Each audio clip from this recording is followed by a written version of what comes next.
Olá!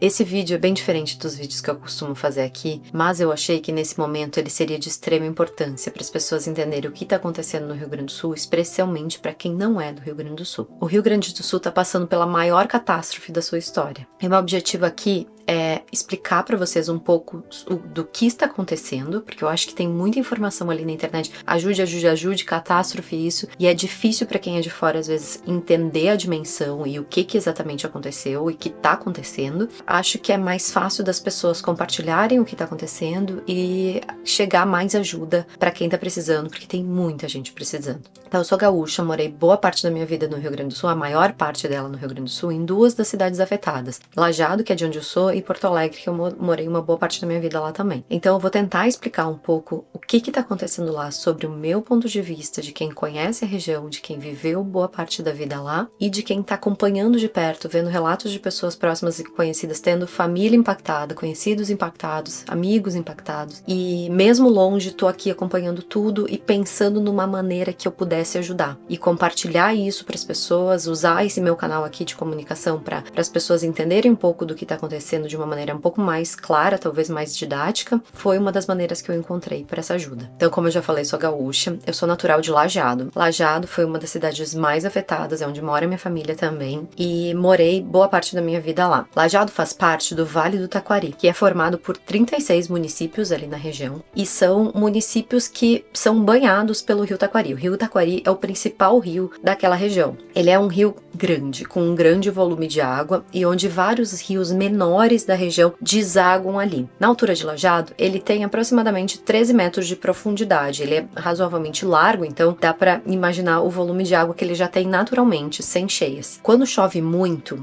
não necessariamente em Lajeado, mas nas regiões ali das cabeceiras do rio, a água daquela região toda, ela vai desaguando no rio e vai acumulando. Lajeado é um dos pontos mais baixos do rio, né? Então ele vai desaguando e vai acumulando e o nível do rio naturalmente aumenta. Isso é um processo natural. Quando o rio passa de 19 metros, na altura de Lajeado eu tô falando porque essas alturas elas mudam de acordo com as cidades. Tem muitas cidades ali em que o rio costeia, né, o rio margeia, Mussum, Encantado, Roca Salles, Guaporé, Arroio do... Enfim, são muitas as cidades ali da região. Mas na altura de Lajeado, o nível normal dele é 13 metros, quando ele chega a 19, que são 6 metros a mais, é quando ele começa a alagar para fora, né, ele transborda e ele começa a alagar as ruas e locais da cidade. Então quem é da região, das regiões ali, tá acostumado a conviver com algum tipo de enchente, tá? E eu digo algum tipo de enchente porque tem uma diferença do que aconteceu agora pro que normalmente acontecia, tá? Desde que eu era criança, eu sempre acompanhei enchentes que aconteciam geralmente anualmente. Eu acho que a média é uma vez por ano, tem anos que dava duas, tem anos que nenhuma. Então, assim, em torno de uma vez por ano, geralmente no inverno, ou nessa período, assim, de outono, assim, outono e inverno, são as épocas, mas não tem muita regra, às vezes acontece no verão também. Mas normalmente uma vez por ano acontece do rio passar desse nível, transbordar e alagar algumas ruas da cidade. Mais comum é ele passar 1, 2, 3, 4 metros aí de altura a mais. Se tu parar pra pensar aí, já dá mais de um andar de uma casa, né? A altura de uma casa, talvez. Transborda, vai para algumas áreas das cidades ali em volta, né? Tô falando de Lajeado, mas serve para as outras cidades. As pessoas já sabem que aquelas regiões alagam. Tem imóveis em muitos lugares, porque as cidades foram construídas nas beiras dos rios, que os rios, eles facilitavam a vida dessas cidades, né? Antigamente era o meio de transporte principal. Aquele rio, ele deságua no Jacuí, que chega até Porto Alegre. Então, o escoamento das pessoas e das mercadorias era feito todo por base de rio, então as cidades são na beira dos rios, como antigamente na Europa também acontecia isso, lá não é diferente, e esses rios eram muito importantes para essas cidades, por isso ela se desenvolveu nas margens desses rios. Então sempre foi comum que esse rio transbordasse e afetasse algumas regiões mais próximas. Todo mundo na cidade sabe quais são essas regiões, apesar de serem regiões centrais, às vezes são imóveis desvalorizados, as pessoas que estão ali, elas já sabem que isso acontece. Quando vai acontecer, tem avisos, pessoas ou negócios que estão ali nessas regiões já têm uma logística para se organizar, do que fazem, já têm isso planejado,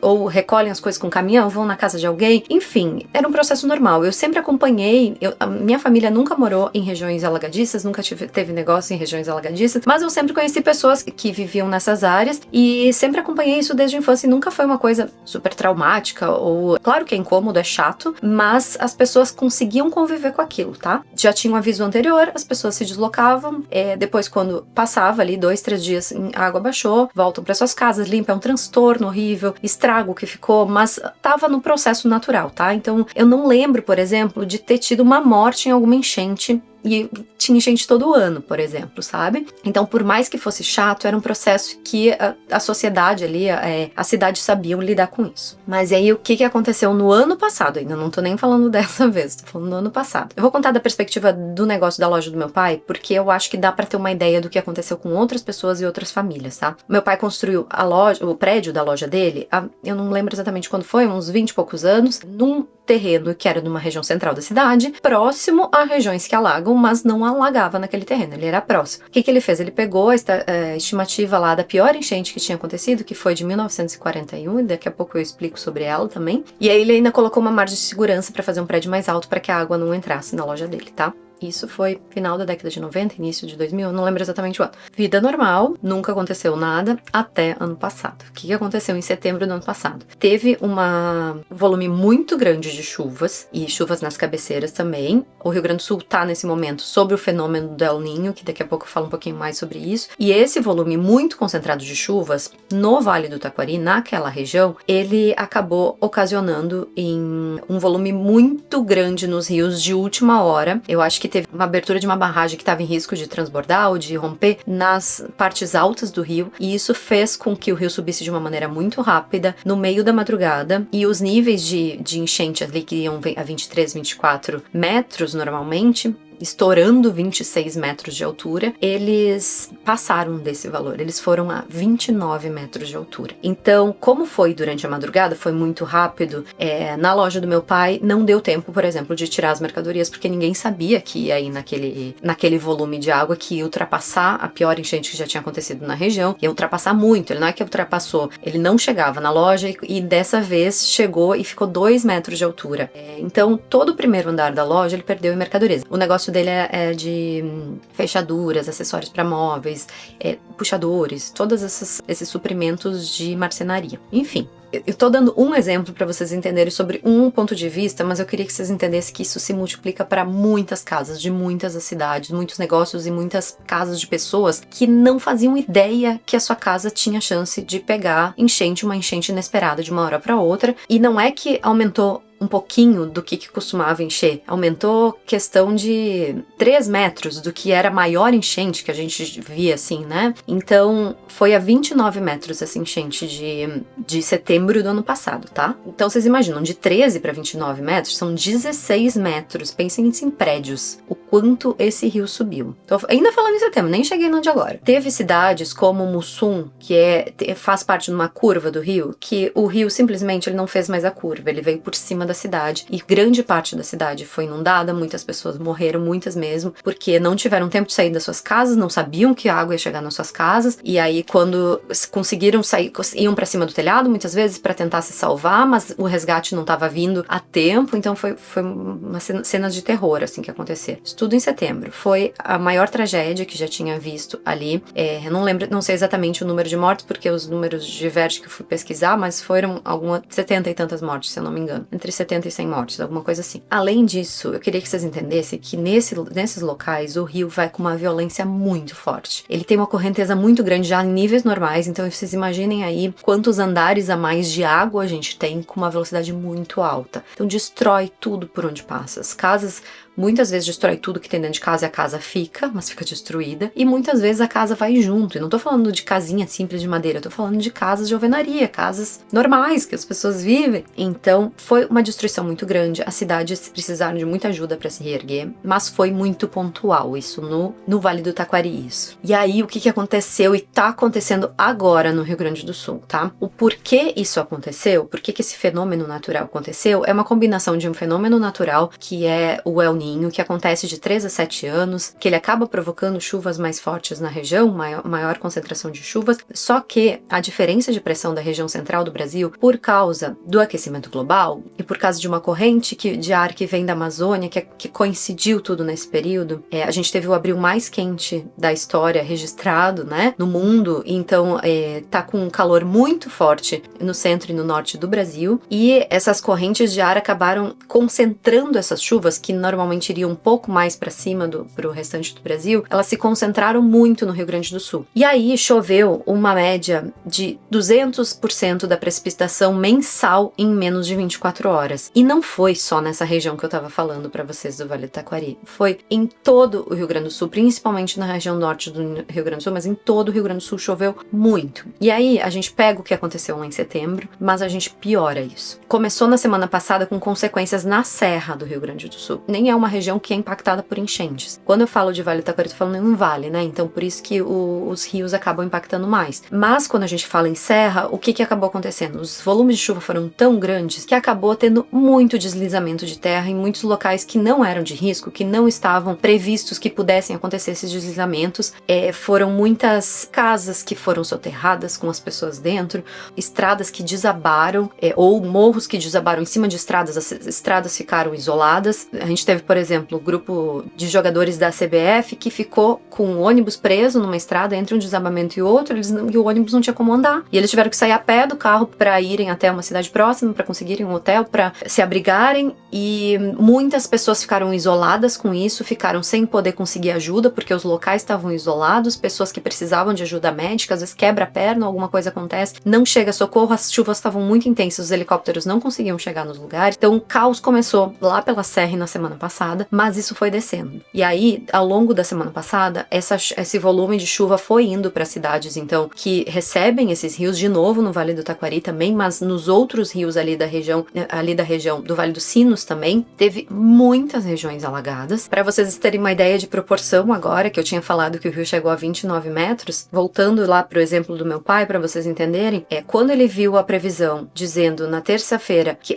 talvez tivesse enchente, e ele viu na previsão que o volume de água de chuva era muito grande, ele falou, eu não vou esperar, eu vou botar toda a mercadoria pro segundo andar, porque ele teve uma perda muito grande no ano passado, essa perda fez ele ficar com 2 meses com a loja fechada, né, e ele falou, não, vou botar pro segundo andar, porque se a água entrar aqui, mesmo que não tá previsto, porque nas previsões não tava dando ainda um nível igual ao do ano passado, se entrar, pelo menos a gente não perde nada, só fica ali o estrago, bagunça, sujeira, né? O que aconteceu na quarta-feira, quando a água começou a subir e continuava subindo, num ritmo alto, veio o aviso de que talvez a enchente fosse maior do que a de setembro, que podia subir até 4 metros a mais do que a de setembro. Só que aí, a água já tá lá, a água já chegou, não tem mais como retirar as coisas de dentro da loja, no caso, mas eu tô dando um exemplo da loja para vocês entenderem as casas das pessoas. Por que muitas pessoas não saíram de casa? Por que muitas pessoas não tiraram as suas coisas de casa? Então, isso aconteceu, não deu tempo de tirar. Meu pai tem um outro prédio, que é uma quadra de distância, que nunca tinha nem chance, nem perto de pegar água. Entrou água mais de 2 metros dentro, a enchente foi de 34 metros em Lajeado, sem precedente nenhum. E eu tô dizendo esses números só para vocês entenderem o estrago que isso fez em outras cidades da região toda. Aquela água era uma água violenta, com correntezas fortíssimas. Do lado do depósito do meu pai, tem uma foto que mostra, é só um pequeno exemplo, tá? Mas eu acho que esse exemplo, quando a gente multiplica, ele ajuda a ter a dimensão do que foi. Tem uma foto que mostra, do lado do depósito, tinha 6 casas, todas de alvenaria. Vocês podem ver até no Google Maps lá, eu olhei todas elas pelo Street View, todas de alvenaria. Não sobrou nenhuma, só destroços. Então essas pessoas saíram de casa com roupa do corpo e a casa delas foi destruída. Assim, foi também com outras cidades. E tô ainda falando só do Vale do Taquari, tá? Arroio do Meio ficou totalmente ilhada, com só um pedaço, as pessoas se recuando pro centro da cidade, que era o único lugar onde a água não tava pegando. Tavam muitos carros acumulados ali, pessoas juntas, porque era o único lugar que as pessoas podiam ir. Porque a água foi circulando a cidade, né? E ilhando as pessoas. E não aconteceu só lá. Em Cruzeiro do Sul aconteceu a mesma coisa. E aí, como eu falei pra vocês, as pessoas não tiveram tempo de sair das suas casas, que elas nunca nunca imaginaram que ia pegar, porque imagina da outra enchente pra essa, que a outra já foi uma tragédia de muitos lugares pegar onde ninguém imaginava, foi 4 metros a mais. 4 metros a mais são quase 1,5 andar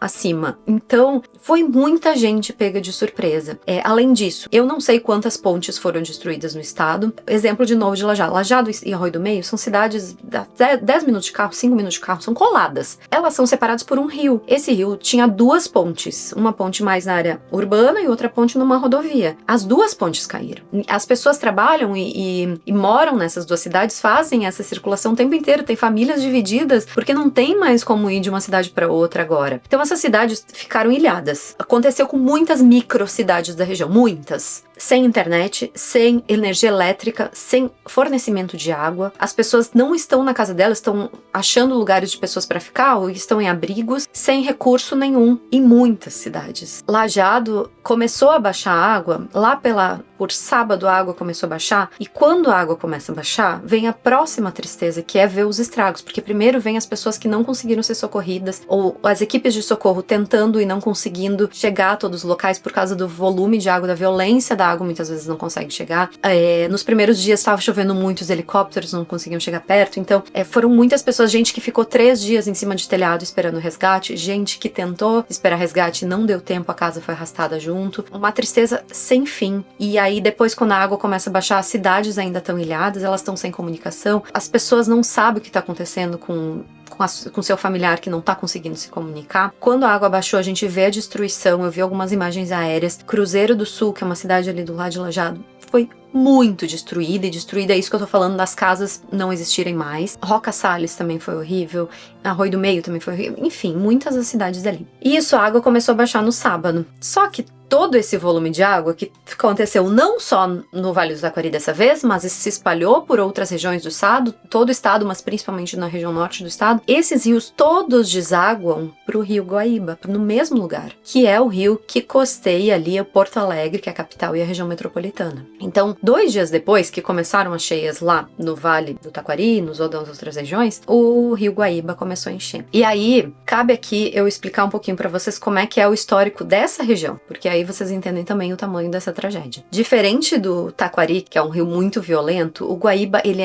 tem gente que chama de lago, tá? Ele é muito espalhadão. Ocupa uma área muito grande. Então, para ele subir 1 metro, precisa de um volume muito grande de água, porque ele é muito espalhado, tá? Então, as enchentes que costumam acontecer ali, porque claro que quando os rios normalmente enchem, deságua tudo ali, o rio sobe, mas isso natural, tá? Então, quando o rio sobe muito, a gente fala aí de 1 metro, 2 metros, assim, estourando 3 metros, o nível mais alto de subida desse rio, tá? Essas regiões todas, Porto Alegre, as regiões próximas que são costeadas pelo rio, elas são tudo muito planas. Só que, mesmo quando o rio sobe, ele causa alagamentos em alguns locais bem pontuais, assim, algumas ilhas que são muito baixas, alguns locais específicos da cidade, mas muito pouco na área urbana, na área mais movimentada da cidade. São regiões mais ribeirinhas, que são aqueles locais mais desvalorizados mesmo por causa dessa condição. Eu morei 16 anos em Porto Alegre, eu lembro de poucas vezes ter sido noticiado alguma coisa, mas isso não impactava no dia a dia da maioria das pessoas, tá? O que Porto Alegre tem de histórico é dessa mesma enchente de 1941, que foi a maior do estado, né? Tinha sido a maior do estado até então. E essa enchente tinha subido 4,76 metros em Porto Alegre. Então ela tinha sido muito maior do que todas as outras enchentes que aconteceram depois. A enchente de 1941, ela foi depois de 22 dias de muita chuva, por causa do fenômeno El Niño também na época, e ela causou muita destruição em muitos lugares, né? E ela foi ponto quase fora da curva, perto de tudo o que aconteceu nos outros anos, né? Depois elas não chegavam nem perto,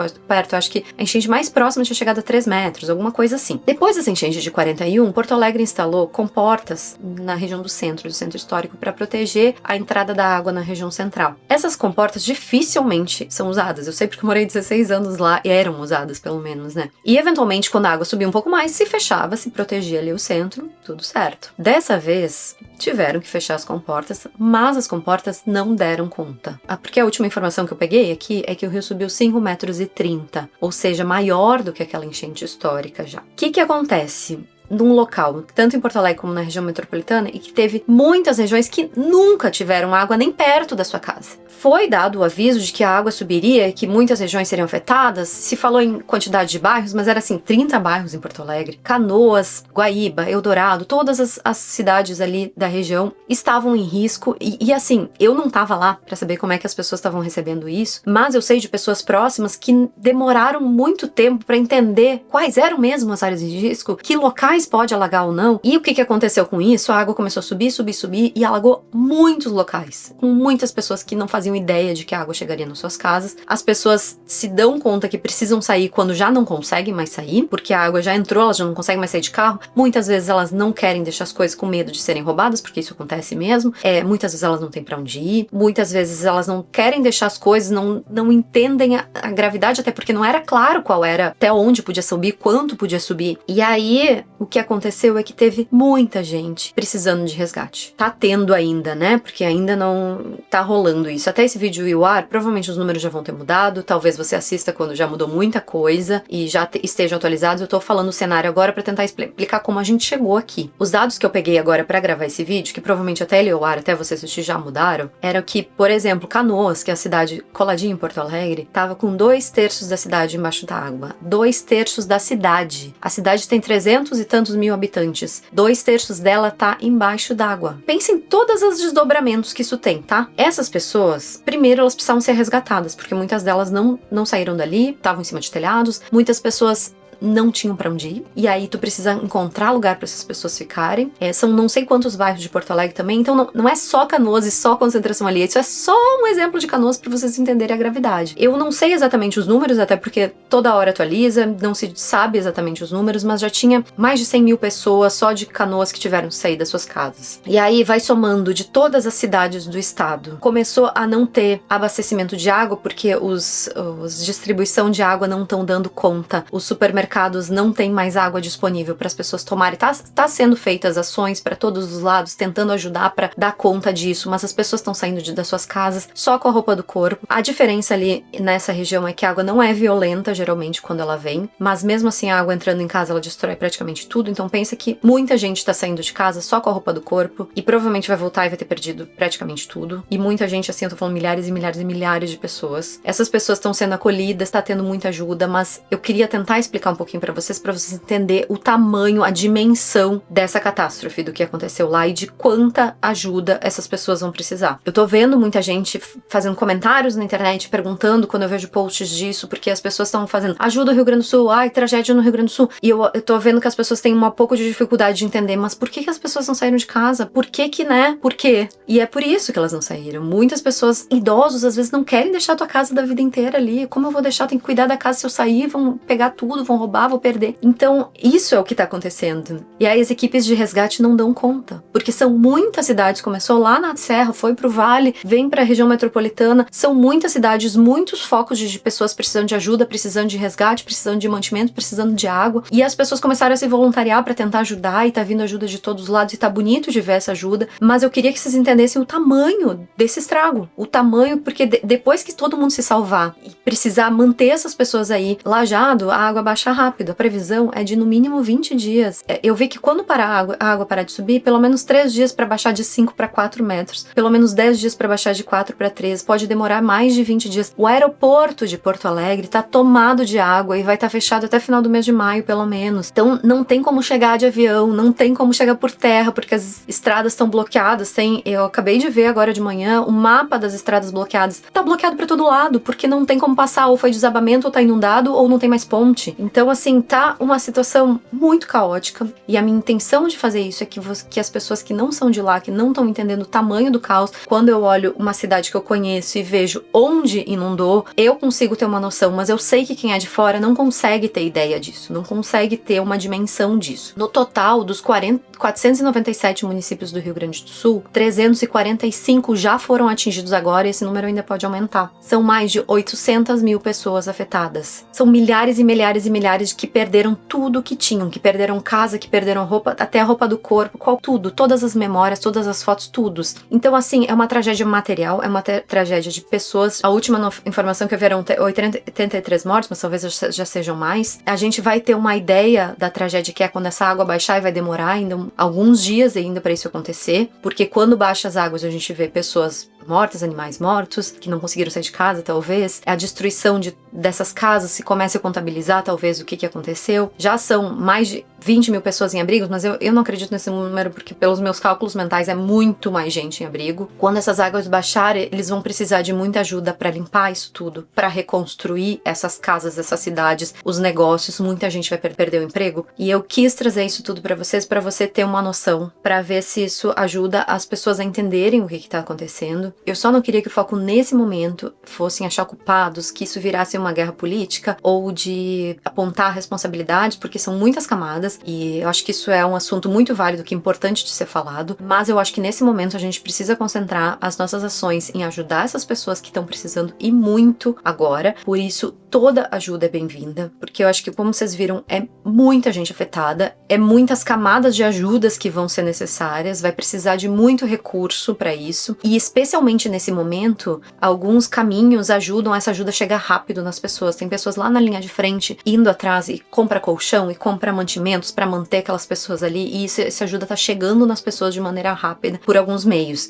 Então, eu acho que nesse momento, concentrar nossa ajuda, seja em doações, seja da maneira que for, compartilhando, para passar para mais pessoas informações, seja em doações em dinheiro também, que ajudam, porque na logística lá das pessoas ajuda isso chegar de forma rápida para quem tá precisando, mas sempre pensar em verificar locais confiáveis, porque a gente já sabe que já tem um monte de gente criando fakes de códigos aí de Pix errado, mudando as plaquinhas do governo para colocar um outro Pix, um print de um outro Pix em cima para tentar ganhar dinheiro. Então toma muito cuidado da onde vem esse pedido de ajuda, tentar pegar só com fontes confiáveis. Se você tem dúvida, vai no perfil da pessoa que está divulgando ou da organização, que seja do governo, para garantir que você pegou o link certo, o código Pix certo. Vou deixar na descrição desse vídeo alguns dos pontos de ajuda confiáveis que eu sei que são confiáveis. Se tiver que ter alguma alteração porque não tem mais ou tem algum novo, eu coloco na descrição do vídeo, tá? Lá no meu Insta eu tô compartilhando o que eu acho que pode ser relevante, que pode ajudar as pessoas e que eu confio.